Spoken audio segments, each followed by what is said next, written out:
Merci d'avoir suivi l'émission qui était consacrée à Sète. Hier, nous avions mis le cap sur le sud. C'est déjà la fin de la saison pour nous. Alors avant de vous donner rendez-vous en septembre, je vous propose pendant 1 heure de revoir les meilleurs moments de l'émission. Cette année, une centaine d'invités se sont confiés, certains pour la toute première fois, comme Sting, Florence Foresti, Édouard Baird ou Julie Gaillet. D'autres nous ont fait le plaisir de revenir, Danny Boone, Véronique Sanson, Jane Birkin ou Alexandra Lamy. Ils nous ont parlé sans concession de leurs premiers frissons, de leur passion et de leurs convictions. Vous êtes prêts? Vous êtes bien installés? C'est parti. Bonjour Sting. Hello. Bonjour.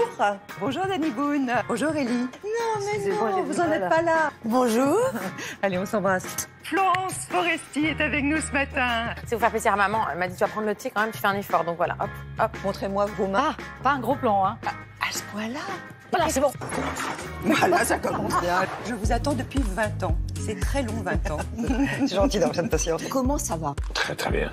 Comme ça va? Ah oui. Je me sens très joyeuse en ce moment. Bon. Pas mal cette coupe de cheveux. Oui, c'est des années de travail Oui, j'imagine. pour une seconde éternité, ce C'est du moment. boulot, hein. De plus en plus christique. Christique. Oh non, mais ça c'est votre point de vue capillaire sur moi. Mais Effectivement, les cheveux poussent. Je suis sur une hésitation actuellement. Est-ce que J'ai envie de couper. ou pas? Exactement, ouais, un petit peu. J'ai un peu tendance à croire que... Comment dire? C'est un peu comme le mythe de Samson, quoi. C'est-à-dire qu'il y a peut-être un petit pouvoir dans mes cheveux. Et je me dis que si je les coupe, peut-être que d'un coup, je serais incapable d'écrire une chanson, de faire quelque chose d'artistique, de créer. Quel est votre principal atout, physiquement, selon vous? Mes yeux, Ah, comme les vôtres. votre regard. Le vôtre, les yeux bleus. Est-ce que vous en avez joué beaucoup? Pas assez. Est-ce que vous vous êtes rendu compte quand même très vite aussi que les yeux, les regards étaient très attirés par vous? Oui, on s'en rend compte très vite. Mais comme j'ai un tempérament paranoïaque, je crois que mes parents ont payé tout le monde pour me dire des choses gentilles. Qu'en fait, au fond, c'est pas vrai. Est-ce que vous avez conscience d'avoir inventé une nouvelle forme de beauté, d'esthétique? Je crois que j'ai réconforté les filles qui n'avaient pas de seins. Ça, c'est... Là, j'ai vu qu'il y avait une magazine qui s'appelait Union, que j'ai acheté dans les gares. Et dans les lettres, il y avait quelques lettres de remerciement des filles qui étaient très complexées, que dans les mains et vues par Serge. J'étais dans Louis Magazine en permanence, sans être payée, gratos. Vous avez été souvent à la une des magazines. Alors, il y en a un que vous regrettez. Mais regardez, vous êtes maintenant sur la couverture de Elle. J'aime pas le maillot. Vous voyez, avec un petit montage, tout arrive. Oui, tout arrive. Mais en fait, non, mais je l'aurais. Et comment vous l'expliquez, ça? Je sais pas. Je ne suis pas représentative de la femme moyenne. C'est vrai qu'une anorexique d'1m85 représente beaucoup plus la femme moyenne que moi. Mais voilà, c'est pas grave non plus. Moi, ça me ferait plaisir, juste parce que ça prouverait qu'ils ont dépassé un certain a priori par rapport à ma différence et à la différence en général. Mais c'est vrai que vous êtes un petit gabarit, quoi. Ouais. Vous Vous pesez avez remarqué, vous aussi? Non, mais vous pesez combien? 60 pour 1m70, madame. À la toise, à l'armée. Belle mensuration. Bon, je suis pas épais, quoi, je suis un criquet. Mais il en faut, hein, il faut de tout. C'est grâce à des mecs comme moi que les gens se sentent balèzes et gros. Il en faut des petits. Alors, on vous découvre, Dany, une silhouette sculpturale. Merci. Oui, Merci, vraiment. Catherine. J'attendais ce moment avec impatience. Je me doute bien. C'est là que je parle de mon corps. Mais il fait envie. Oui, c'est vrai, ça plaît beaucoup à mon épouse. Donc, il vous a demandé de continuer. Qui m'a forcé à continuer. Ah, là, vous m'impressionnez. Je peux toucher? Ah oui, tout de même. Catherine, qu'est-ce qui nous arrive? Qu'est-ce qu'il y a de moins sexy en vous? Mes pieds.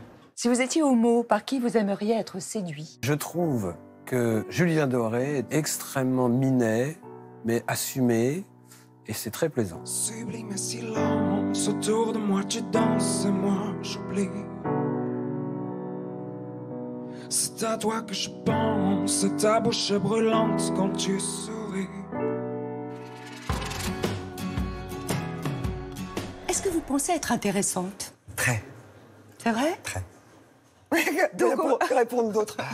Donc on va passer une heure, mais passionnante alors. Ah, mais c'est intéressant ton interview, je sais pas, être intéressante. J'espère que l'heure. Mais je pense que ça dépend beaucoup de celui qui interviewe et celle qui interviewe. Donc je vous laisse toute la responsabilité. D'accord. Franchement, les artistes, vaut mieux voir leur travail que les connaître dans la vie. Ça, c'est une évidence. Et moi, j'ai jamais prétendu. Je pense que dans la vie, je suis pas très intéressante. Faut drôlement m'aimer pour me supporter. Mais 13 ans de thérapie, je crois, hein, c'est ça? Ouais, bah ça. C'est pour cette raison. Ça n'a pas suffi. Mais vous savez profondément d'où elle vient cette angoisse? Ouais, non, mais je crois que j'ai une envie de plaire qui est débordante. Et d'ailleurs, c'est très chiant parce que. Ouais, mais c'est très pénible. Alors, c'est bien quand je le transforme artistiquement en un spectacle, et voilà. Mais c'est vrai qu'il faut pas que ça déborde dans la vie. Remarque, je suis pas la pire, hein. Je suis vraiment pas la pire de. Qui est la pire? Hein? Je suis pas la pire. En fait, je suis quelqu'un de passionné. Et quand on est passionné, il faut accepter qu'on monte très haut. Et du coup, on a ces moments de passion qui sont merveilleux. Mais le prix à payer, c'est qu'on va redescendre très bas. Contrairement à des gens qui, justement, n'ont pas envie de vivre ça et ont des vies moins passionnées et plus stables. Quelle est l'idée reçue qu'on a sur vous qui vous agace? On imagine que je suis effectivement une actrice intello et quelqu'un d'un peu austère. Je suis, mais aux antipodes de ça. Ouais. Je pense que j'ai un côté joyeux quand même. Que pendant longtemps, je pense que je l'avais quand j'étais petite. Je pense que je l'ai perdu à l'adolescence. Et je l'ai retrouvé bien. Je l'ai retrouvé sur scène. Non, je l'ai retrouvé sur scène. En fait, dès que j'ai mis les pieds sur scène, je pense que j'avais cette joie qui émanait de moi. Et maintenant, j'arrive à avoir la joie dans la vie, en fait. Quand est-ce que vous vous prenez au sérieux? Ça vous arrive? Ah bah jamais. Ah bah plutôt crevé. Ah bah non. Alors tout ce que je fais très sérieusement. Je suis pas du tout un Jean fou, j'ai jamais rien fait par-dessous la jambe. Enfin, dans les choses importantes à faire, évidemment. Mais je me suis jamais pris au sérieux parce que c'est trop dangereux, quoi. C'est-à-dire que le jour où vous prenez au sérieux et où un vent contraire vous ramène votre sérieux en pleine poire, là, c'est dur, quoi. Vous détestez, dites-vous, les tapis rouges. On a un peu de mal à penser ça, quand même. Parce que ça fait partie de la représentation, ça fait partie de votre boulot. Le tapis rouge, c'est un moment de grand trac pour moi. C'est curieux. Je n'aime pas quand il y a beaucoup de monde. D'abord parce que dans les situations de tapis rouge, il y a une congrégation des gens de mon métier et j'ai un moment de... D'abord parce que je ne vois pas très bien sans mes lunettes. Donc vous ne les reconnaissez pas? Je ne reconnais personne. Alors en fait, il me faut des fiches. Il y a certains magazines professionnels où il y a à la tête des distributeurs, des producteurs et des metteurs en scène. Parfois, je les consulte avant pour me rappeler. Donc vous bachotez? Je bachote, mais bien sûr. Parce que je suis un peu empoté socialement. Est-ce que vous pourriez être votre ami? Non. Pourquoi? Trop grincheux. Un défaut dont vous aimeriez vous débarrasser? Oh, my vanity. Est-ce que vous avez le sentiment de mieux vous connaître aujourd'hui? Oui, un peu mieux. On va dire que je connais mes failles. Je sais que je suis un dépendant affectif, ça c'est sûr. Je sais que j'anesthésie mes angoisses existentielles, comme tous les gens qui sont hypersensibles. J'esquive le moment où je dois me retrouver face à mon enfance, à l'éducation que mon père nous a donnée, à la mort de ma mère, à la mort de mon frère. Il y a quand même des dossiers assez épais. Vivre ne pas vivre, pour cette passion qui nous dévore, où l'on peut voir passer la mort, puisqu'elle fait partie du décor. Vivre ne pas vivre, Être seul, être là, être enfin face à soi-même. vivre ne pas vivre, Être fort, être faible, être encore face à soi-même. vivre ne pas vivre. J'ai 10 ans, je sais que c'est pas vrai, mais... Si vous deviez poser le décor de votre enfance, que diriez-vous? Mon enfance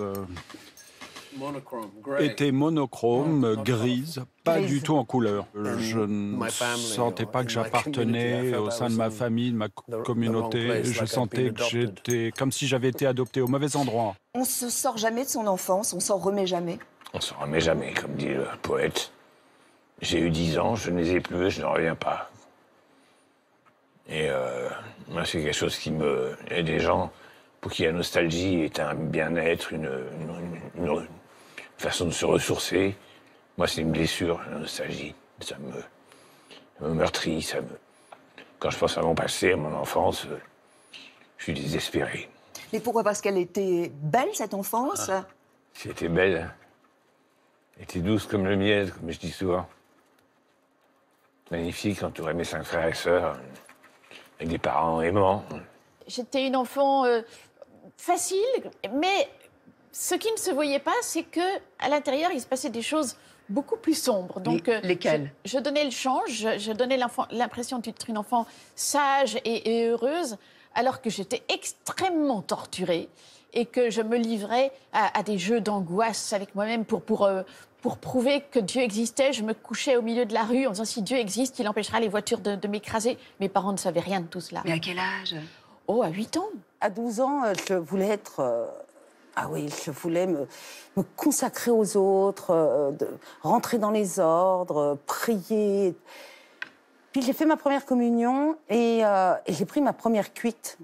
Sans le faire exprès, il y avait de la sangria pour enfants, sans alcool, et de la sangria pour adultes. Non, je ne crois pas. Et je me suis mélangée. Et alors, il y a une photo de moi. On me voit avachie avec mon aube, j'ai la croix de travers et dégoulinant de vin, parce que je m'en étais renversée partout. Et je sais pas, cette image a mis fin à ma... Oui, c'est vite Voilà, passé. c'est vite passé. Vous avez une adolescence rebelle?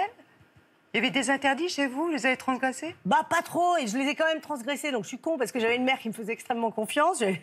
Une fois, je me souviens, avec ma sœur, on avait eu l'opportunité de faire le mur, on l'a pas fait. Parce que ma mère était trop sympa, on n'avait pas envie de lui mentir, on n'avait pas envie de la trahir. On se dit, bah, elle nous laisse bien assez de liberté, on n'avait aucune raison de se rebeller, en fait. Mais je me rebellais quand même contre quelque chose qui était plutôt un climat très libre, de confiance. Mais j'étais un peu con, je fumais des clopes, j'allais au café du coin.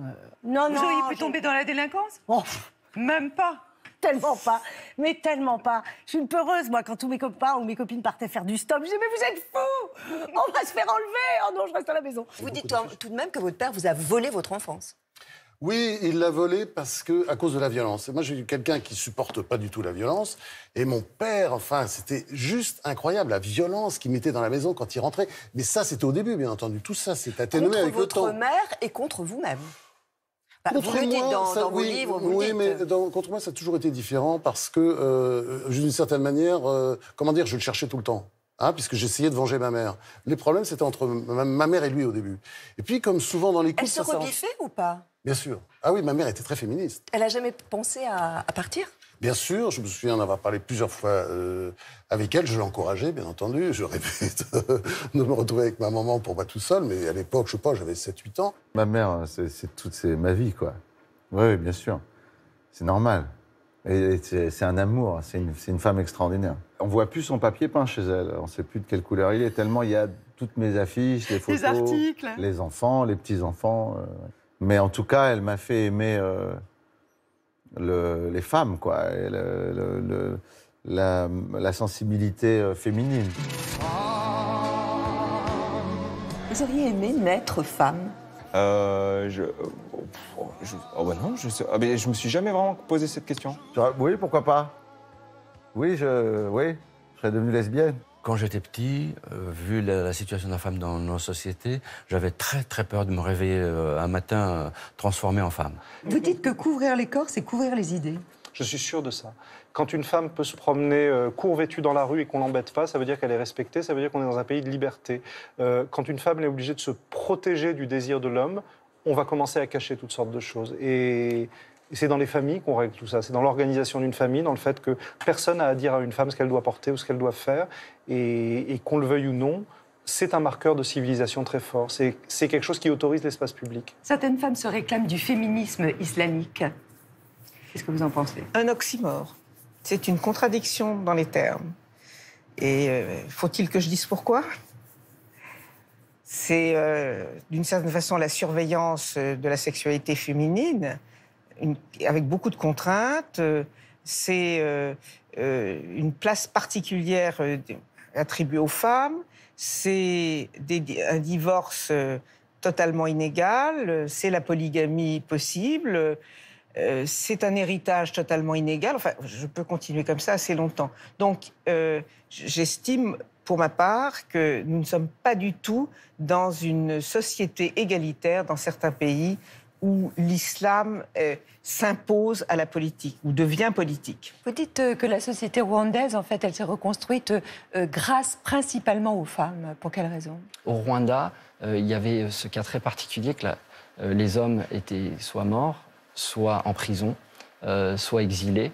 Et donc, les femmes qui avaient payé le plus lourd tribut, parce que le viol était une arme de guerre, on a abîmé le corps des femmes Tutsis. Beaucoup d'entre elles, aujourd'hui aussi, sont contaminées par le VIH. Eh bien, malgré ça, ce sont elles qui ont créé les associations. C'est un pays qui est tenu par les femmes. Et donc, pour moi aussi, je l'ai vu dans ma famille, ma grand-mère, dont je suis un fan absolu, c'est mon idole. Elle nous a tous permis de devenir qui nous sommes aujourd'hui. Que feriez-vous si vous étiez une femme le temps d'une journée? Mais je suis une femme. Quelle est votre part de féminité? Je crois que si on ne découvre pas la femme qui a en vous, vous n'êtes même pas un homme. Merci pour ça.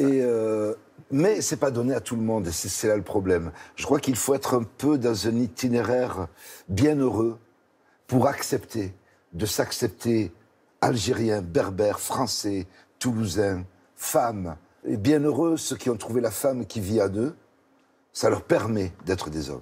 Vous êtes sexy, vous avez des talons super hauts, vous avez des petites robes, enfin bon, vous montrez vos jambes, enfin, vous êtes super belle. Vous pensez que ça c'est bien d'assumer en définitive? Voilà, moi j'ai pas choisi d'être une fille, je le suis. Donc et ce que je réclame, c'est mon côté féministe, c'est ce que les gens comprennent pas, c'est que j'assume d'être une femme, je le vis très bien, mais je veux une égalité en droit. Après, je dis pas que je suis pas différente d'un homme, bien sûr, je suis pas un homme, je suis une femme. C'est l'avocate ou la citoyenne qui parle? Les deux, mais les deux. Alors on va dire que c'est la citoyenne qui parle et qui utilise les mots d'une avocate, mais non, c'est que l'inégalité en droit me rend folle en fait, mais vraiment folle. Être conscient que la plupart du temps, les hommes se comportent comme des cons avec les femmes, c'est pas être féministe. C'est juste être lucide. C'est-à-dire que c'est le cas depuis des siècles. Enfin, faut être aveugle. C'est pour ça que je dis, moi, je sais pas si je suis féministe ou pas. Non, je suis juste lucide. Cette suffisance, par exemple, de l'homme en politique, est pour moi un déni de démocratie. C'est-à-dire que je n'arrive pas à comprendre. Pour moi, la France sera en vraie démocratie quand cette question de parité ne sera plus. Aux États-Unis, c'est épouvantable. Quand je vois cette image de ces 6 ou 7 hommes autour du président américain qui sont en train de signer des lois, je veux dire, des lois qui vont décider du sort des femmes, je me dis, mais on est au XVIIIe siècle, ou on est au XVIIe siècle. Vous avez posé souvent nu sur des magazines. Oui. Vous dites le regretter aujourd'hui? Mais parce que le discours est très très compliqué en fait pour une femme. C'est-à-dire que on est toujours réduite à notre corps très souvent. C'est-à-dire que notre liberté passe par notre corps. Quand Brigitte Bardot s'est mise nue, on a parlé de la libération de la femme. Les femmes voilées en Iran posent nues sur les réseaux sociaux pour dire « mon corps est à moi, je veux le montrer ». Donc nous, on s'objectise nous-mêmes. Et puis une fois qu'on se met nu, on trouve qu'on redevient l'objet. Donc on est toujours en... C'est très difficile d'échapper à cette position qui est toujours notre entrejambe. Oui, on est féministe. Mais ça n'a rien à voir avec le fait qu'on soit des filles. Mais on l'est du lundi au samedi. Parce que le dimanche... La petite fessée du dimanche soir, la petite fessée du dimanche soir, la petite fessée du dimanche soir. Je revois mon ex, je porte du latex, je me fais des couettes, c'est ça pour qu'elle me fouette. Vous dites que vous avez un radar à macho, ça veut dire quoi? Ça fonctionne comment, les radars à macho? Déjà, ils m'aiment pas et je les aime pas, donc on se le rend bien, quoi.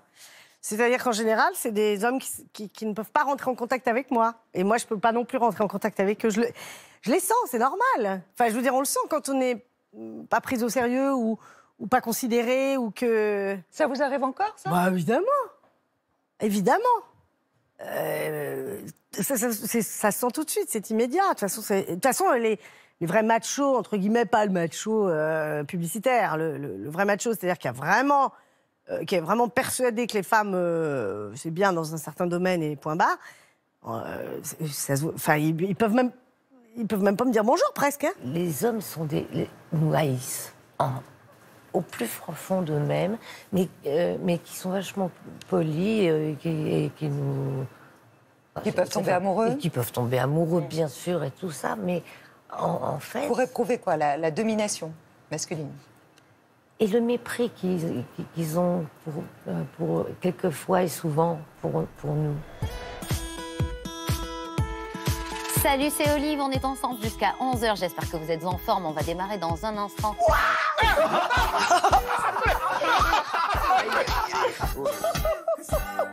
Non mais c'est atroce de se voir, d'entendre sa voix, de voir sa tronche. Franchement, on vous retrouve bien quand même, non? Je n'ai pas changé.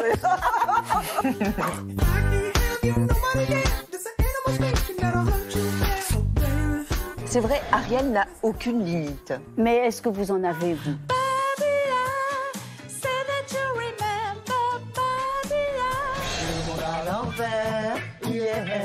Regarde ta montre, il est déjà 8 heures. Embrassons-nous tendrement. Il y a de la joie. Bonjour, bonjour les hirondelles. Il y a de la joie. J'essaie de toucher à la Corse. Ah ben c'est là, je l'ai. Vous taillez toujours du 34? Je suis comme je suis. On s'aime bien, je crois. Ouais. Enfin, ouais. Très bien, j'ai Oui. compris. Avec même un petit ton un tout Oui, petit peu un peu menaçant. sec. Cette émission est terminée parce que là, je le prends très mal. Je vous souhaite une excellente journée. Merci. Wow. Bravo. C'était beau. C'est parti tout seul. Est-ce que vous avez déjà eu recours au site de rencontre? Ben non. Je préfère dépendre du mektoub, du destin, à l'ancienne. Pendant 15 jours, j'ai un pote, je ne citerai pas son nom, qui m'a mis sur Tinder, mais j'ai arrêté tout de suite. De toute façon, les gens ne croyaient pas que c'était moi, donc c'est pas comme ça que je vais rencontrer quelqu'un, ça c'est sûr. C'était comment la première fois? Délicieux. Quelle est la première fois que vous avez le plus marqué? Premier baiser dans un camp américain à 15 ans, dans le Maine. C'était un échange d'enfants. Avec une J'ai fille ou avec embrassé. un garçon? Non, avec une fille. J'ai pas encore eu une première fois avec un garçon, mais je vous tiendrai au courant parce que je sens que ça vous intéresse. Vous vous souvenez d'elle? C'était une étudiante américaine. Je me rappelle qu'elle avait un appareil à dents. Vous vous souvenez de votre premier flirt? Le premier émoi sentimental? La première émotion? Bien sûr que je m'en souviens. C'était joli? Vous voulez qu'on le reproduise là sur le Non, plateau c'était de joli. café Hein? C'était joli? Bien sûr que c'était joli. C'était joli à part, si je ne m'abuse, mais ça c'est assez classique, tout le monde a vécu ça, cette espèce d'injonction à une certaine façon d'enrouler la langue autour de la langue de l'autre, qui ne m'a pas particulièrement plu. Mais très vite, on a cessé le côté trop muqueux. J'ai été garçon d'honneur et la toute petite fille qui est à côté de moi, on a préféré un autre. C'est une blessure qui ne s'est jamais refermée. Narcissique. Pas narcissique, réaliste. L'expérience m'a montré que, en général, les dames préfèrent les bad boys, et pas les mignons. Les mignons, ils enchaînent les râteaux. Votre éducation sexuelle, vous l'avez connue comment? Vous l'avez l'apprentissage à l'émotion, à la sensualité? Rien, le mystère absolu. Moi, j'ai passé mon bac, j'étais vierge, parce que maman nous avait tellement dit que la première fois, c'est un truc hyper important. Enfin, il y avait une espèce de poids sur cette première fois que ça ne se donnait pas, parce qu'on... Nous, les filles, on doit donner un truc. Alors, je ne savais pas ce qu'on donnait, mais apparemment, on donne quelque chose, qu'on ne faut pas le donner à n'importe qui. Ce qui fait que la première fois, je ne vais pas vous mentir, moi, j'ai trouvé ça super, mais je me suis juste dit, c'est que ça, en fait. Je sais pas, le ciel s'est pas ouvert, il y avait eu des pétales qui ont descendu. Ça a été déçue. J'étais très déçue parce que c'était pas si dingue que ça. Et du coup, ma petite sœur, quand elle hésitait, beaucoup plus jeune que moi, je dis, vas-y, c'est pas... Est-ce que vous êtes déjà réveillée sans connaître le prénom de l'homme qui était à vos côtés dans votre lit? Oui, il y a longtemps, quand j'arrive à Paris, à tous mes débuts, oui, ça m'est arrivé. Même pas réveillé, même dans mon lit avec un mec, j'avais complètement oublié son prénom, mais oui. Qu'est-ce qui est raide en vous? Qu'est-ce qui est raide en moi, Catherine? Qu'est-ce qui se passe? Qu'est-ce qui nous arrive? Le mot bandé, c'est pas un mot que vous aimez beaucoup. Bandé, non, si. Catherine, comment ça, qu'est-ce qui est raide en moi? Mais précisez votre pensée. Comment appelez-vous le sexe féminin? Non, j'appelle plutôt la personne qui le porte. Si vous étiez star du X, quel serait votre nom de scène? Fripounet. Curly Black. L'amour, c'est mieux à deux ou à plusieurs? Votre dernier rêve érotique? Ou ça date, hein? Où es-tu mon alter, où es-tu mon mégot? Pour moi t'étais ma mère, mon père, mon rodéo. Je traverse le désert, l'amour en solitaire. Vous aimez séduire, vous? Ah oui, j'adore séduire. J'adore ça. Le fait d'être une artiste, ça aide? Oui, je pense que ça aide parce que je pense que je ne séduirais personne Sauf si je me mets au piano et que je chante une chanson exactement pour quelqu'un. Et là, forcément, c'est un gros coup de pouce, disons. Parce que dans la vie comme ça... Et vous vous en servez de ce coup de pouce? À qui que ce soit. Est-ce que vous vous en servez? Oh, je m'en suis servi à mort à une époque, bien sûr que oui. Ah oui, oui, oui. La pire approche de drague, selon vous? Franchement, mademoiselle, vous êtes trop bonne. Hein. Est-ce que vous draguez ou vous vous laissez draguer? Je me laisse. Je suis un peu attentiste, peut-être trop. Si vos petits-enfants vous demandaient la définition de l'amour, qu'est-ce que vous leur répondriez? Je répondrais que c'est d'avoir toujours follement envie de tenir la main de quelqu'un. Je tombe amoureux tous les jours. Et les actrices, je tombe amoureux tout le temps. Et j'essaie de les rencontrer. J'ai rencontré Hélène Filière. Et j'espère rencontrer bientôt Virginie Efira. Mais vous êtes prêt parfois à chercher le numéro de téléphone pour avoir... Oui, pour avoir une rencontre. Ouais. Ah oui, Il appelle, je dis, je suis fou amoureux de vous, je suis chanteur Renaud, je ne sais pas si vous me connaissez, je ne sais pas si vous m'aimez. Moi, je vous aime comme un fou. J'ai envie de vous voir, j'ai envie de boire un verre avec vous, de vous inviter à dîner, d'offrir des fleurs. Je ne suis pas public. Et ça marche? Des fois, ça marche. Des fois, non. Il suffirait de presque rien, peut-être 10 années de moins, pour que je te dise je t'aime, que je te prenne par la main pour t'emmener à Saint-Germain, t'offrir un autre café crème.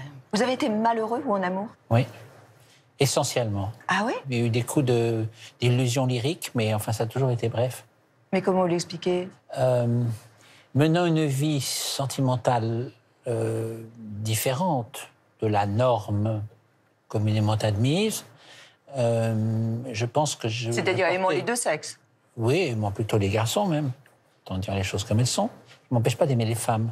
J'aime énormément les femmes. C'est une situation... Mais pas le sexe avec les femmes. Voilà, il y a un truc qui me bloque. C'est embêtant. Ouais, c'est embêtant quand même. C'est embêtant parce que ça crée des sensations... ça crée des tas de court-circuits, parce qu'il y a des tas de femmes avec qui j'aurais aimé vivre, vraiment, profondément. Et qui auraient sans doute aimé vivre avec moi, et puis ça n'a pas marché. Est-ce que vous êtes toujours célibataire? Oui, je suis célibataire. Ça va faire plaisir à certains et à certaines. Je suis célibataire et... Oui, mais je ne sais pas si ça fait plaisir, parce que c'est l'amour de la liberté quoi, qui fait que peut-être... Alors, je ne dis pas que je vis comme un moine, mais j'aime bien ma liberté. Elle est prépondérante. J'ai toujours aimé la liberté, la possibilité, mais peut-être aussi parce que quand je n'étais pas célibataire ou que j'étais en couple ou que j'avais l'impression d'être de m'oublier, quoi, peut-être. Alors, du coup, j'ai pas trouvé forcément toujours le bon équilibre. Vous avez déjà Exactement. vécu sous un même toit? J'ai déjà vécu sous un même toit 2 fois, c'est un échec total. Mais effectivement, effectivement par exemple, ce que vous venez de dire, l'espèce de symbolique du même toit, oui, je trouve ça ridicule. C'est-à-dire qu'en fait, le même toit pour un couple qui pourrait avoir un enfant, pour être ensemble, c'est finalement fait pour rassurer les autres. Toujours. Enfin, moi, je sais que j'ai besoin d'un espace à moi. Je ne vois pas en quoi la naissance d'un enfant ou même une relation solide empêcherait cette façon de vivre. Je crois juste qu'elle est immédiatement condamnée par les autres. Mais au fond, quand on aime quelqu'un, la vie des autres importe peu. Vous dites on est fusionnel. Oui. Ouais. Oh, quand je dis on est fusionnel, j'exagère, on n'est pas fusionnel, mais comme on travaille ensemble et qu'on vit ensemble, ça fait beaucoup. C'est pour ça que je parle de fusion. Mais on n'est pas fusionnel, on est juste très liés. Très liés. C'est un danger de travailler ensemble? Ah non, moi j'adore ça. Moi j'adore ça. Moi je ne sais pas faire, je rentre à la maison et je ne sais pas ce qu'a fait mon mari et je lui raconte ce que j'ai fait. Alors ça me gonfle, la vie est trop courte. Moi, oui, je partage tout. Parce qu'en général, quand j'aime quelqu'un, je l'aime entièrement. Je l'aime, c'est que je trouve qu'il a du talent, c'est que je l'admire, c'est que j'aime son intelligence, donc pourquoi pas travailler avec? Enfin, pour moi, c'est quasi évident. Bon, c'est un peu facile dans notre domaine, c'est plus facile peut-être. Vous pourriez vivre avec un boulanger ou un garagiste? Oui, je pourrais, mais enfin, je deviendrais boulangère, ou alors je lui demanderais de venir faire des sketchs, quoi. Parce que j'aurais du mal à... Voilà, j'aime bien qu'on... Moi, si vous voulez, mon métier, c'est ma vie. C'est aussi simple que ça, mon métier, c'est ma vie. Donc, Faut se le taper au dîner, faut se le taper au petit-déj, faut se le taper la nuit. Mes angoisses, mes inspirations, tout. Est-ce qu'on peut être seul et vivre heureux? Bah, moi, j'arrive pas à être seule, c'est impossible. Enfin, pourtant, ça fait 9 mois que je suis seule, mais je le vis très mal. Je déteste ça. Vous voyez, mon spectacle s'appelle À partager. Ma vie, ça doit s'appeler À partager. J'ai crié, crié, Aline, pour qu'elle revienne. J'ai pleuré, pleuré, oh, j'avais trop de peine. L'amour est cruel. C'était pas de ma faute, c'est l'amour, c'est sa nature. On a été cruel à mon égard aussi. J'ai dégusté. Ah oui? Avec beaucoup de chagrin d'amour. Ah oui, j'ai eu vraiment des moments d'une grande violence. Est-ce que vous avez connu beaucoup de chagrin d'amour? Ah bah oui, on connaît tous des chagrins d'amour. Vous aussi, vous en avez connu. Je veux dire, c'est pas possible de vivre sans connaître des chagrins d'amour. Vous êtes quitté brutalement, vous êtes parti, parti aux États-Unis. Lui, d'ailleurs, vous dites que vous l'avez brisé. Hein, moi, je ne dis rien, je sais que je l'ai fait. C'est une histoire terrible, ça. Ça m'a dévastée, vraiment, terriblement. De lui avoir fait tant de mal. Et oui, et puis en plus, oui, de l'avoir fait de la manière dont je l'ai fait aussi. Ce qui était vraiment, vraiment terrible. En partant terrible. du jour au lendemain. Du jour au lendemain, sans un mot, quoi. Il fallait que je le fasse. Mais si on m'avait laissé avoir 2 maris, j'aurais jamais fait ça. Je trouve ça ridicule qu'on ne permette pas aux gens d'aimer 2 personnes en même temps. Le fait d'évoquer Serge Gainsbourg, de chanter Serge Gainsbourg, vous êtes associés tous les deux. Est-ce que ça ne fait pas fuir des compagnons en puissance? Si. Je crois que c'est très, très difficile. Mais peut-être aussi, ça vous rend piquant. Hein. Est-ce que vous êtes amoureuse en ce moment? Ça fait 20 ans. Que vous l'êtes? Que je ne suis plus. Que vous ne l'êtes plus. Ça vous manque? Ah oui, la compagnie me manque en fait. J'étais avec Agnès Varda, on regardait un film ensemble chez moi sur Grace Kelly. Et elle a dit, ce qui me manque le plus, c'est des commentaires. Avec Jacques Demy, avec elle. Et oui, c'est ça, c'est les commentaires. Dans Thé ou Café, on offre des surprises à nos invités et ils aiment beaucoup ça. Vous les découvrirez comme on ne les a jamais vus. Patrice Lecomte dans la peau de Fred Astaire, Michel Larocque en danseuse étoile à l'Opéra de Paris, l'académicien Jean-Christophe Ruffin qui escalade les Alpes face au Mont Blanc. Et pour commencer, retrouvons vite Isabelle Mergo car elle s'impatiente. On y va, les courses commencent là. Vous êtes à la bourre? On va à Vincennes. On y va les enfants. Il est où le 8? Il est où le 8? Mais vas-y, pousse. Mais alors? C'est qui a gagné? C'est qui a gagné? C'est original comme cadre pour interviewer un académicien, non? Oui, je pense que vous n'en verrez pas forcément d'autres. En tout cas, pas aujourd'hui. Il faut évidemment pas avoir peur du vide, ça c'est certain. Il faut même aimer quelque part le vide. Et ça produit, au bout d'un moment, une sorte de plaisir très particulier d'être dans cette autre dimension de l'espace. Qu'est-ce que ça vous évoque, Paris? C'est la ville des lumières, de l'amour, du romantisme et de la musique. J'ai écrit Roxane ici en 1977. J'avais 10 ans. Vous allez pouvoir être Fred Astaire. C'est incroyable. En fait, le plus difficile, c'est le poids du corps. Ouais. C'est juste réapprendre à marcher. Super. Jusque-là, c'est facile. Fred Astaire n'a qu'à bien se tenir. Ouais. Allez, j'ai perdu le contrôle. Et filmer de la danse, c'est un truc qui me transporte. J'adorerais faire ça. Il faudrait que je trouve quelque chose qui me ressemble un peu. Je cherche, et je n'ai pas dit mon dernier mot. 1, 2, 3, 4, 5, 6. 1, 2, 3. Plus bas. Et plus bas. Voilà. Vous auriez aimé être dans ces étoiles? Non. Ah oui, mais alors, sans avoir fait tout le travail avant. Juste dans ces étoiles en soi. Comme ça, direct. Voilà, je suis. Voilà, c'est ça. Qu'est-ce que ça vous apporte, la danse? Ça m'apporte tout ce dont j'ai besoin, c'est simple. Souvent, j'ai les larmes aux yeux en cours, tellement ça me rend heureuse. Vous allez avoir une bonne surprise. Lourd pour vous tout seul. Tout seul? Ouais. Personne. Ah, super. C'est vertigineux. C'est hyper émouvant. Je suis en même temps excité, en même temps intimidé, en même temps j'ai mal partout. Et en même temps, je ne vais pas employer ces mots-là, mais il y a quelque chose de divin, de sacré. Tous les endroits où vos yeux se posent, c'est magnifique. Ça va? Ça va bien? Oui, et toi? À moi toujours quand je te vois. Comment va le pandarou? Super bien, il t'attend. Salut Jiang. Tu te rappelles de lui? Oh oui. Ici, c'est son hôpital particulier. Donc c'est un petit panda qui a un problème du cerveau. Cette maladie, en fait, se retrouve chez l'humain sous le nom d'Alzheimer. Tu vas voir ses symptômes. Hop, tu vois là, il a du mal à se mettre debout. Voilà, hop, tac, t'as vu? Le fait de voir des gens, de stimuler, ça fait partie de la thérapie, justement.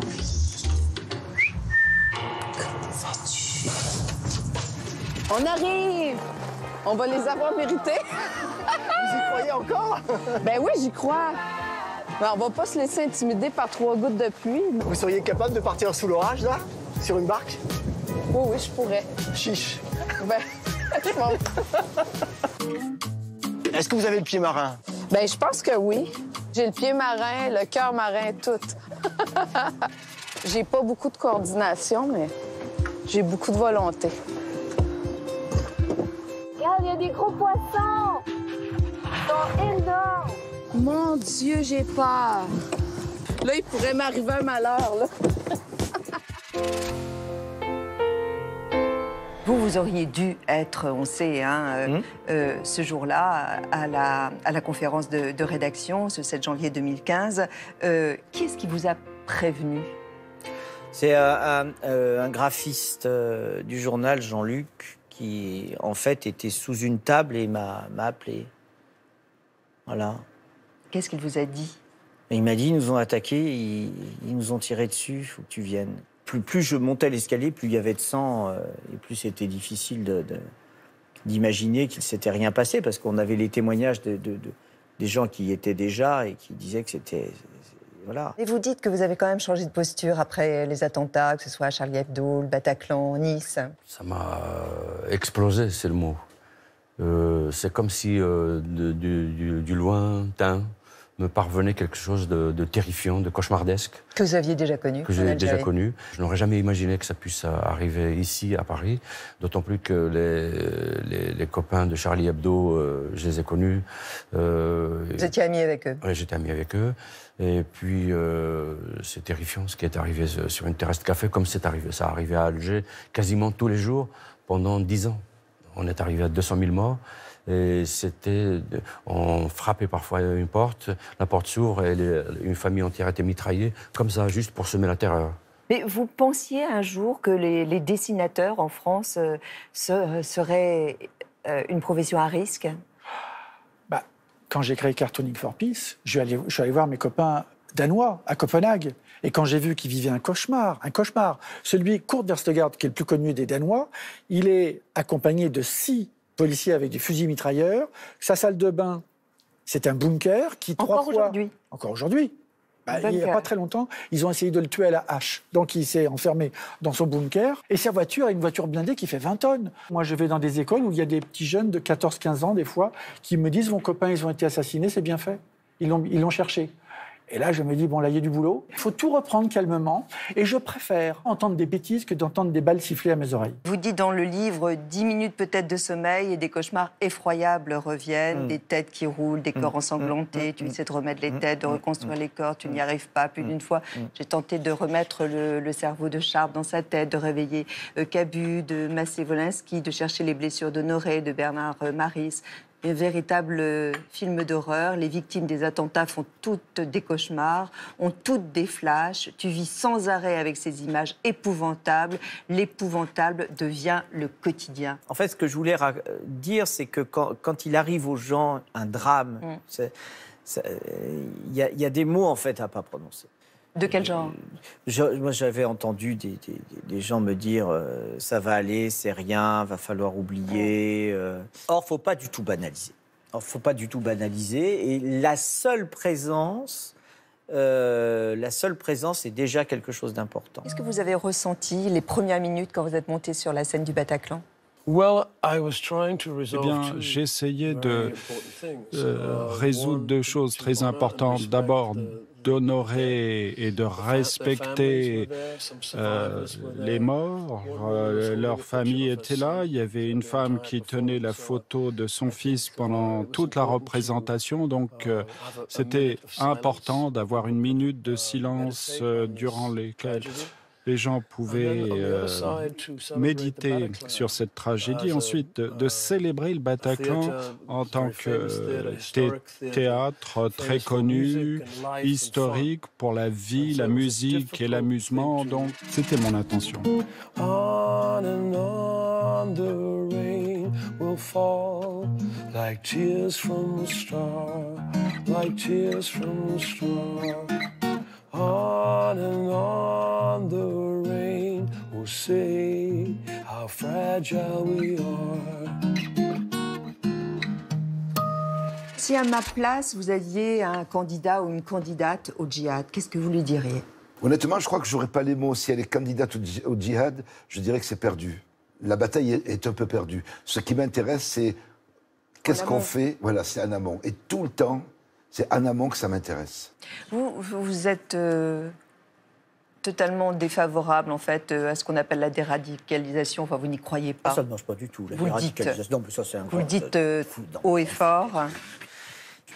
Pourquoi? Parce que je pense que c'est des gens, ce sont des criminels, d'accord, mais des criminels de guerre. Je pense que ce qu'ils commettent, ce sont des crimes contre l'humanité. Nous sommes en guerre, donc moi je suis pour, de toute façon, qu'ils soient neutralisés, comme on dit. Jusqu'à la peine de mort? C'est la neutralisation de la guerre. C'est-à-dire que des gens qui seraient susceptibles en Syrie de tuer d'autres Français et de revenir, il vaut mieux les neutraliser avant qu'ils reviennent. Je ne sais pas comment on fera. Neutraliser, ça veut dire tuer? Les tuer, bien sûr, mais c'est ce qui se passe, c'est la guerre. Et je préfère qu'ils soient tués en Syrie plutôt que de revenir en France et tuer et de faire des massacres dans des salles de spectacle. Il y a un moment... Et s'ils reviennent en France, on les tue aussi? Non, ça s'appelle la prison. Ça s'appelle la prison. On ne peut pas déroger au droit en France. Et la peine capitale n'existe pas. Mais il faut les garder en prison. Et les centres de déradicalisation ne fonctionnent pas. Ni au Danemark, ni ailleurs. On ne sait pas faire. Est-ce que vous étiez prête à tout pour y arriver? Non. En fait, j'avais aucune conscience. Moi, ce que je voulais, c'était... J'avais pas conscience ni de la célébrité, ni de tout ça, ni d'une carrière. C'était au jour le jour et j'avais pas de plan de carrière, j'avais même pas de plan de rien du tout. Non. J'étais pas armée du tout quand j'ai commencé ce métier. Quel est votre pire souvenir de tournage? Mais moi, je peux le dire parce que vraiment, en plus, je l'adore et j'ai coproduit son film. Très vite, j'ai tourné avec Agnès Varda, c'était mon deuxième long métrage. Et c'était un enfer, ce tournage. Pourquoi? Tous les jours. Il y avait nombre d'acteurs qui passaient sur le plateau, c'était complètement fou. Un peu bordélique. C'était totalement dingue. Et moi, j'ai été projetée là-dedans avec Agnès qui me donnait des textes le matin. Donc, dès le tout début, j'ai fait « Ah, c'est très difficile. En fait, c'est pas du tout ce qu'on nous raconte. » Est-ce que vous avez connu des épreuves dans le cinéma, des castings de réalisateurs un peu pervers, humiliants? Ah oui. Ah oui, ça, le droit de cuissage et tout, oui. Et quand vous avez une vingtaine d'années, vous êtes perdu, vous savez pas quoi faire. Oui. Il y a même eu un mec qui a été en tôle d'ailleurs pour ça. Oui. C'est-à-dire que vous l'avez dénoncé ensuite? Oui, et puis après on s'est aperçu que j'étais pas la seule, et ça n'a pas été jusqu'au viol, mais oui, des mecs qui se croient tout permis. C'est du harcèlement très bien fait, très bien rodé. Et bien sûr que je l'ai connu, bien sûr. Vous avez été confronté, vous, avec des réalisateurs qui ont été très autoritaires, un peu dictateurs. Ça existe? Je pense que pour être un bon metteur en scène, d'une certaine façon, il faut être un tyran. Pourquoi? Parce que cette personne doit décider de tout et imposer sa volonté à une équipe très nombreuse et à des gens... On peut le faire en douceur. Je pense qu'à un moment donné, il faut ne pas se laisser influencer par les autres et suivre son chemin. Alors après, il y a des gens qui vous manipulent et ça peut être un peu pénible. Le seul qui l'ait fait, à mon sens, c'était Andrzej Zulawski, avec qui j'avais tourné dans les années 80, qui était très pervers, suprêmement intelligent, mais qui jouait des jeux avec les acteurs, qui les montait les uns contre les autres pour obtenir un meilleur jeu. Ça, C'était un peu années 80. Je crois qu'au contraire, les metteurs en scène, pour moi, ce sont des gens cultivés, intelligents, et j'aime bien être au contact. Même quand ils sont autoritaires, même quand ils sont injustes. Je n'aime pas travailler dans la souffrance. Je suis trop... je crois que pour le coup, je serais trop fragile. J'ai besoin de... Par exemple, je supporterais pas sur un film dramatique, soi-disant, et qu'on vienne et qu'on me tourmente et qu'on me fasse du mal, ou tout ça pour pleurer. Comme beaucoup de réalisateurs font. Hein. Oui, mais moi je trouve ça insupportable parce que je suis comédienne, ça veut dire que tu ne me fais pas confiance. Et moi, si tu veux, je prends n'importe qui dans la rue, je lui mets une gifle, il va pleurer, et puis on va le filmer, et on dira que c'est un comédien merveilleux. Mais c'est pas bien de faire ça. Moi, je pense qu'au contraire, il me faut mettre en confiance. Donc si tu as confiance en moi, laisse-moi jouer comme moi je l'entends. Je supporte pas qu'on m'agresse. Moi, il faut qu'on m'aide. Vous pensez être une bonne comédienne? Bah, je suis pas la pire, en tout cas. Vous pensez être un bon acteur? Bon, je sais pas ce que c'est qu'un bon acteur. Je crois qu'il y a surtout des... On fait de vous un bon acteur comme d'un mauvais acteur. Je crois qu'il faut avoir... Il faut être inspiré, et pour être inspiré, pour avoir envie, il faut rencontrer un rôle. Je crois que ce qui fait de nous de bons acteurs, ce sont les rôles qui nous font. Vous avez parfois reproché de faire du Arditi. Vous savez, on dit toujours, Pierre Arditi fait du Arditi. Est-ce qu'il vous arrive aussi de vous le reprocher? Eh bien, écoutez, non. Je peux me reprocher de faire du mauvais Arditi, et je ne me reproche pas de faire du Arditi. Heureusement que je fais un peu de Arditi, puisque sinon, où est-ce que j'irais chercher le matériau? Vous savez, le premier matériau d'un acteur, c'est la vie, et d'une manière encore plus précise, c'est la sienne. Moi, je suis un acteur, sensible à l'enseignement stanislavskien. Use it, sers-toi de toi pour incarner cet autre qui apparemment serait un étranger, qui en réalité est un cousin germain. Je me sers de moi. Quelle est la critique qui vous a le plus blessé jusque-là? Je me rappelle, pour Pauline à la plage, c'est une des premières critiques que j'ai lues. Le journaliste avait dit « Elle n'a rien au-dessus du bikini ». Élégant. La critique qui vous a le plus blessé? C'est un critique de théâtre dans Le Monde qui avait dit que dans une pièce de théâtre, L'Oncle Vania, que quand j'entrais en scène, je marchais comme Gary Cooper dans Le train sifflera 3 fois. Pendant très longtemps après, je ne savais plus du tout comment marcher en rentrant en scène. Le compliment que vous détestez qu'on vous fasse? Je les accepte tous, Catherine. Le pire conseil qu'on vous ait donné dans votre métier? De faire confiance. Quand on dit la cote était entre 10 000 et 200 000 euros, alors que Basquiat a encore vendu, lui, 50 millions d'euros... Ça me donnait heureusement, parce que je ne suis pas mort. Attendez, oula, je préfère valoir ça et pas être mort. Vous pensez que quand vous serez mort, on atteindra ces chiffres-là? Ben parce que moi, je pense que, comme les Indiens, un bon artiste, c'est un artiste mort. Commercialement, oui, c'est sûr. Vous n'avez jamais voulu faire du commercial? Si, j'adore le commercial. Non, mais le commercial, entre guillemets, j'adore la musique commerciale. C'est quoi, Elvis? C'est pas la musique commerciale? Vous voyez, en vérité, on demande aux artistes contemporains de ne pas être commercial, mais de vendre beaucoup. Je reviendrai à Montréal dans un grand Boeing bleu de mer. J'ai besoin de revoir l'hiver et ses aurores boréales. Est-ce que c'est pas un peu usant de toujours les mêmes chansons? Non, c'est une politesse que le public nous fait d'aimer des chansons pendant 40, voire 50 ans. Moi, ça fait partie des chansons qui me collent aux fesses jusqu'à ma mort. Et faites attention, les jeunes, quand vous écrivez des conneries, parce que vous allez être obligés de les chanter longtemps, et souvent. Est-ce que vous êtes grisé parfois par le succès? J'aimerais tellement, mais non. Après avoir eu pour la première fois une victoire d'interprète féminine, et j'avais eu concert aussi, meilleur concert cette année-là, je sors dans la rue en me disant, mais ça y est, je vais pouvoir ressentir ça. Cette espèce de truc où on se dit, je suis un peu arrivée. J'ai construit. Tout ce temps, c'était pour en arriver là. Et je sors dans la rue espérant avoir les félicitations de tout le quartier. Genre, jamais autant que ce jour-là, personne ne m'a calculé. Mais quand vous êtes arrivé à Paris, est-ce que vous étiez en phase avec ce milieu? Vous qui veniez de province, d'un milieu modeste, est-ce qu'on se sent tout de suite accueilli en phase? Non, c'était carrément l'opposé. Je me sentais pas du tout à ma place, parce qu'en plus, j'avais un accent allemand très prononcé, j'avais un vocabulaire très simple. Je sais pas, une fille comme ça qui débarque de province et on te le fait bien comprendre. 12 manuscrits qui vous ont été refusés. Le 13e est accepté, il est publié. Là, vous vous dites, c'est quoi? C'est vraiment que celui-là a été le meilleur ou c'est la chance? Non, c'est pas la chance, c'est l'obstination. Vous auriez pu jeter l'éponge. Oui, mais je jette jamais l'éponge. Vous aviez quel âge à ce moment-là? Jamais. Quand mon manuscrit est accepté, j'ai 23 ans, je suis en Angleterre, je fais à l'époque des mathématiques, et donc je reçois un message en disant « manuscrit enfin accepté ». Donc j'ai des souvenirs formidables de ce moment où je reviens à Paris. Il y a une tempête terrible en avion au-dessus de la Manche et je me dis c'est bien ma veine, je suis enfin écrivain et je vais me cracher. Est-ce que l'on peut comparer en fait cette discipline de l'écriture à une épreuve sportive? Là on a vu les JO il y a tout l'été. Il y a de ça dans ceci que c'est extrêmement physique et ça demande vraiment de garder son corps dans des dispositions physiques particulières telles que par exemple la faim. Pour écrire, j'ai besoin de crever de faim.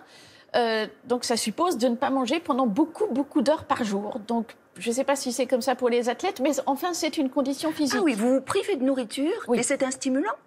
Pour écrire, oui. Dès qu'on a mangé, dès que j'ai mangé, je sens qu'une partie de moi atterrit.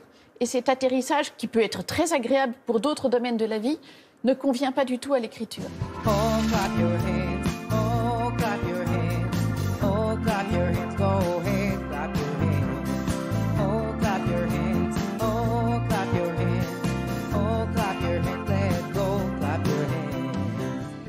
Comment vous avez traversé la tempête médiatique? C'est pas facile. Je dois avouer que ça a été un moment compliqué. C'est sûr que j'ai certainement moins joué. Il y a eu des moments plus compliqués où voilà, il y avait des attaques de tous les côtés, d'essayer de se protéger un peu. Quand notamment vous avez été nominé au César pour Quai d'Orsay, et certains ont attribué d'ailleurs ce coup de projecteur à votre nouveau statut, si je puis dire, ça vous a blessé évidemment? Ça blesse. Ça blesse, c'est dur, ça blesse, et en même temps, ne pas aller au César, ça n'aurait pas eu de sens. Donc j'ai dit voilà, je vais y aller. Qu'importe ce que pensent les gens, moi je sais ce qui est vrai, la vérité des choses, et c'est ça qui compte. Catherine, je trouve que c'est une dérive de parler de la vie privée tout le temps. Là, elle est plus trop privée. Si, ça peut être privé. Ça peut être privé, c'est tout d'un coup, on n'appartient pas. Notre vie, privée, c'est un mot très clair.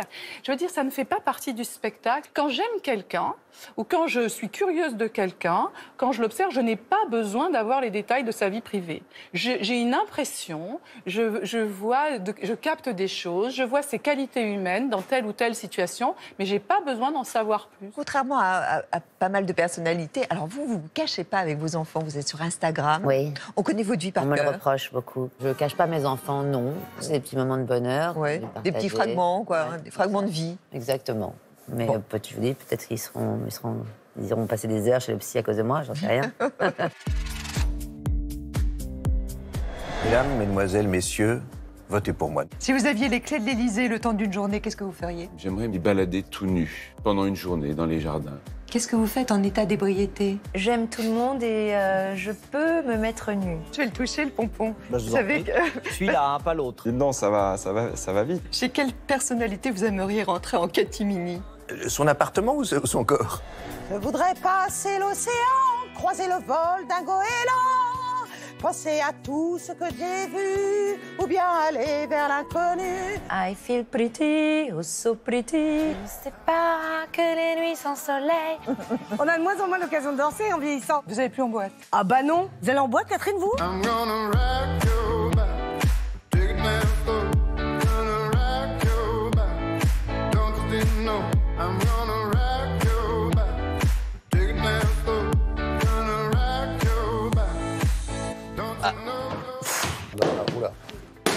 Ah bah, pas mal. C'est pas mal, hein? C'est vrai. C'est pas mal. Vous là, et vous laissez le faire. Merci beaucoup. J'ai le premier, le deuxième. Et voilà, excellent. Non, bien. Vous avez été formidable. C'est bien, ça met pas de pression. C'est comme si c'était hier. Qu'est-ce que vous retire l'âge? Ah bien, je peux plus danser le cancan. Avoir 50 ans, c'est... Avoir 50 ans, c'est comme 25, mais 2 fois. Ça peut être sympa. Le plus bel âge dans la vie. Celui qui va venir. C'est votre anniversaire. Mais oui, c'est vrai. Je dis à personne que c'est mon anniversaire. Maintenant, la France entière le sait. Vous vous préférez aujourd'hui qu'à 20 ans? Oui, oui. Pourquoi? Et parce que déjà, l'âge bonifie, c'est vrai. Et je ne suis pas du tout nostalgique de mes 20 ans. Je me préfère aujourd'hui. Je trouve que je suis beaucoup plus apaisée, beaucoup plus sereine, beaucoup plus confiante. Voilà, aujourd'hui, je me dis que je n'aurais pas assez d'une vie pour faire tout ce que j'aimerais pouvoir faire. Et ça m'a apporté de la gourmandise. Aujourd'hui, je suis gourmande. Est-ce que vous vous entendez bien avec vous-même? De plus en plus. Ah. Vous savez pourquoi? Je peux même me regarder dans le miroir avec beaucoup de plaisir. Parce que quand je me regarde dans le miroir, je vois ma mère. Je ressemble trait pour trait à maman. Et à maman âgée. Donc quand je me regarde dans le miroir, je parle à maman. Vos parents sont toujours en vie, Oui, ils sont cette chance extrême. vieillissants, bien sûr. Ils vous ont beaucoup construit. Est-ce que ça vous fragilise de les voir décliner? Oui, bien sûr. On devient à un moment les parents de nos parents. Enfin, c'est nous qui les protégeons. Ça fragilise pas parce que ça donne une force de pouvoir leur rendre ce qu'ils m'ont apporté, ce qu'ils m'ont permis de vivre, les forces de base qu'ils m'ont données. Mais bien sûr que ça fait peur. Ouais, moi, j'y pense pas. Enfin, j'y pense tout le temps, mais j'y pense pas. Dans cet album, il y a une chanson, évidemment, consacrée à votre mère. Elle est décédée il y a 11 ans, votre maman. Hein oui. Ouais. Qu'est-ce qu'elle dirait de ce texte, selon vous? Oh, elle dirait que c'est formidable. Elle serait émue que j'ai écrit une chanson sur elle, ce qui ne serait pas la première fois. Oui, pour celle que j'aime, oui, déjà. Exactement. Ouais. Qu'est-ce qu'elle avait dit, déjà? Elle avait dit, mais faut... Parce que la chanson, elle dit, mais tu vas mourir sans prévenir, qu'est-ce que je fais, voilà, comment je vais faire. Et elle me disait, mais toujours, mais je viendrai te chatouiller les doigts de pied, tu verras. Et j'attends toujours. Hein. Vous avez une mère qui a 98 ans? 94. 14. Voilà. Ça vous laisse de l'espoir? Oui, mais je préférais pas être dans sa situation parce qu'elle a perdu la mémoire et elle me regarde avec ses grands yeux. Et un jour, là, il y a une semaine, elle me demande « Mais comment vous appelez-vous » Et je lui ai dit « Eric ». Et elle me dit « C'est pas possible, mon fils s'appelle Eric ». C'est comme si c'était le moment, comme si l'après pointait l'avant. Comme si qui sera était et que la mécanique s'essoufflait. Le temps passe, on l'évite, ne passons pas trop vite. Le temps passe, on l'évite, ne passons pas trop vite. La personne disparue qui vous manque le plus? Il y a 1 million de personnes qui me manquent. Qui n'aimeriez-vous pas voir à votre enterrement? J'aimerais pas me voir moi-même. Quel rapport vous avez avec la mort? Se rapproche. Mais vous vous dites c'est fini, c'est terminé derrière? Oh oui, malheureusement, je ne suis pas très optimiste sur la suite. J'ai l'intime conviction que la mort n'est pas la fin. Ça rassure? Pas forcément, parce que si ce n'est pas la fin, qui nous dit que ça ne nous fait pas déboucher sur d'autres réalités encore beaucoup plus terrifiantes? Quelle épitaphe vous aimeriez voir sur votre tombe, si tombe il y a? Quand on veut, on doit pouvoir. Au Père-Lachaise, il y a une tombe d'un dessinateur. Je ne veux pas lui piquer, mais j'adore. Il y a marqué sur sa tombe « Je vous avais bien dit que j'étais malade ». S'il ne vous restait qu'une journée à vivre, comment la passeriez-vous? Je penserai, si vous voulez, à l'éternité, je penserai à Dieu. Vous savez, sur les derniers moments, je pense à William Blake, hein, qui était mourant. Tout à coup, William Blake se rêve et il dit « Enfin, je vais savoir. Enfin, je vais savoir. » Vous êtes curieux de savoir? Ah ben bien sûr.